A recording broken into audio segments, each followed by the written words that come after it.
سمجھا کے تھک گیا ہوں میں لوگوں کو.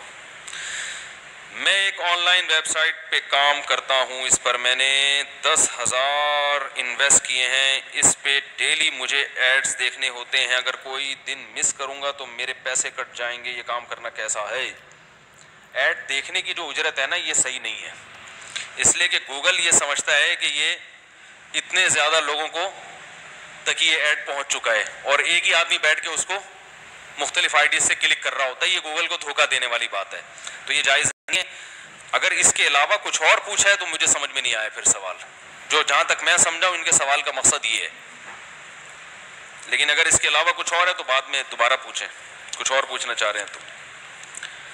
میں آپ کے اور مولانا طارق جمیل صاحب کے بیانات بہت شوق سے دیکھتا ہوں، مگر اب کچھ لوگوں نے یہ کہا ہے کہ یہ لوگ میڈیا پہ آتے ہیں، ویڈیو بناتے ہیں، اپنی تصویریں لگاتے ہیں اور آپ نے چینل کو پروموٹ کرواتے ہیں تو یہ جائز نہیں، حرام ہے.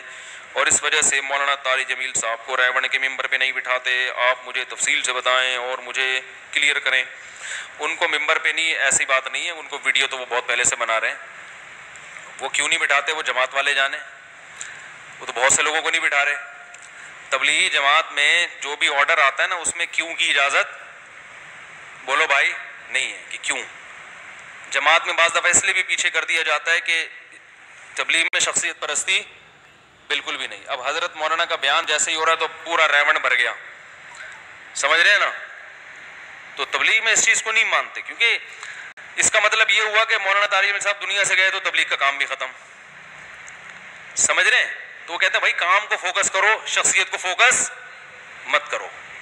تو یہ اصول ہے. جیسے حضرت خالد ابن ولید رضی اللہ تعالیٰ عنہ کو نبی نے کمانڈر بنایا، حضرت ابو بکر نے، حضرت عمر نے آتے ہی ان کو معزول کر دیا. انہوں نے کہا لوگ جو ہے نا ان کی شخصیت کی وجہ سے جہاد کر رہے ہیں کہ ان کی وجہ سے فتح ہو رہی ہے. تو فتح تو اسلام کی وجہ سے ہو رہی ہے، تو اس میں ان کا بھی بڑا کردار ہے. تو وہ جماعت کا ایک اصول ہے.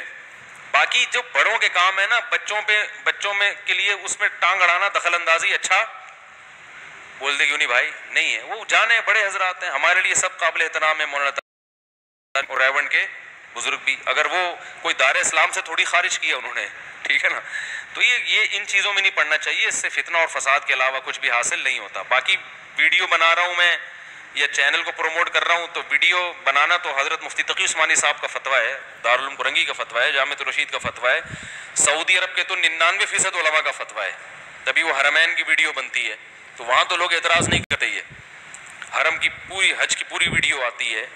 تو وہ تو آج سے نہیں بہت پہلے سے آ رہی ہے. اور دیکھو جدید یہ جو مجھے ایک بات بتائیں، رسول اللہ صلی اللہ علیہ وسلم نے تبلیغ کی ہے، گھوڑے پہ گئے ہیں نا آپ سفر کر کے.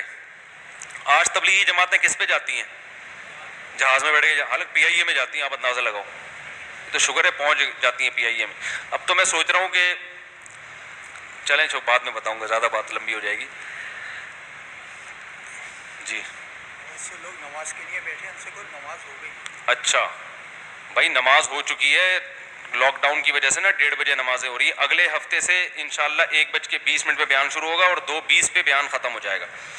تو اب کوئی یہ کہے کہ نبی صلی اللہ علیہ وسلم تبلیغ میں جو گئے تھے چل گئے تھے یا گھوڑے پہ یا اونٹ پہ بیٹھ کے گئے تھے، لہذا جماعت امریکہ جائے گی تو گھوڑے پہ بیٹھ کے جائے گی، کیونکہ سنت طریقہ کیا ہے بولو بھائی گھوڑے پہ. تو کہا جائے گا کہ تبلیغ سنت ہے، اس کا جو طریقہ ہے نا وہ ذریعہ ہے. ذریعہ کبھی مقصود نہیں ہوتا.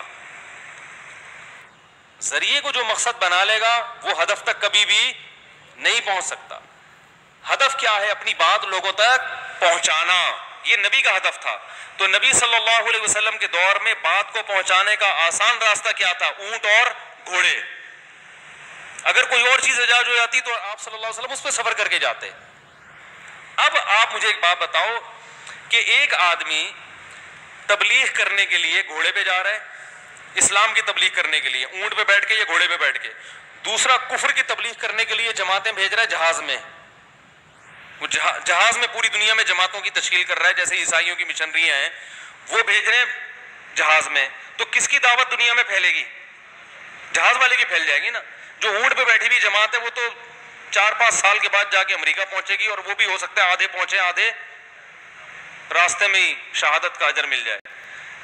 تو جو وسائل کفر استعمال کر رہا ہے آپ کو وہ وسائل استعمال کرنے پڑیں گے. اس پر ایک اشکال ہوتا ہے کہ تبلیغ والے پھر ویڈیو کیمرہ کیوں نہیں ریونڈ میں کیوں نہیں لگا ہوتا. وجہ اس کی ہے کہ تبلیغ کام کا جو طریقہ ہے نا وہ تبلیغ برائے تبلیغ نہیں ہے, وہ رگڑے لگانا ہے. جیسے خانقاہوں میں پہلے رگڑے لگوائے جاتے تھے نا مجاہدہ کروا کے, تو وہ بھی کیا کرواتے ہیں, مجاہدہ کرواتے ہیں. تو وہ بزرگوں نے ایک جو ہے نا اس کے بعد تجربے کے بعد ایک طریقہ ان کے ذہن میں ہے کہ بھائی اس طریقے سے جماعت میں وقت لگاؤ کہ خاص طریقہ ہے. اس سے کیا وہ کہتے ہیں صحبت اہل اللہ کی صحبت مقصد ہے, بیانات مقصود ہے ہی نہیں. حاجی عبدالوہاب صاحب کا بیان میں نے درجنوں دفعہ سنا ہوگا, ایک دفعہ بھی سمجھ میں نہیں آیا. سمجھ رہے ہیں, لیکن ویسے سمجھ میں آ گیا کہ کیا کہہ رہے ہیں. تو تبلیغ کا جو طریقہ ہے نا وہ بالکل منفرد ہے, اور اس میں وہ اصلاح پر زور لگاتے ہیں, علم پر زور. وہ کہتے ہیں علم تو علماء سے سیکھو جا کے, جو جس نے مسئلہ پوچھنا علم حاصل کرنا علماء. ٹریننگ سینٹر اہل اللہ کی صحبت ملے گی, اس میں وہ صحبت اہل اللہ کی اور دینداروں کی صحبت کو فوکس کرتے ہیں کہ اس ماحول میں کچھ دن رہو. تو ماحول بنانا مقصد ہے, لہذا اس ماحول کے لیے ویڈیو یہ سب چیزیں فائدے کے بجائے الٹا نقصان کا ذریعہ ہے. تو اس لیے اب اس پہ ہر ایک کو قیاس نہیں کیا جا سکتا. تو میں یہ کہہ رہا تھا کہ دیکھو نبی صلی اللہ علیہ وسلم نے اپنے دور کے وسائل اختیار کیے. آج اپنی بات دنیا تک پہنچانے کے لیے الیکٹرانک میڈیا سب سے تیز رفتار ذریعہ ہے. الیکٹرانک میڈیا کا مطلب یہ ہے کہ آپ گھوڑے پہ بیٹھ کے نہیں, آپ ریڈیائی لہروں میں اپنی آواز کو سوار کر کے پوری دنیا میں پہنچا دیتے ہیں.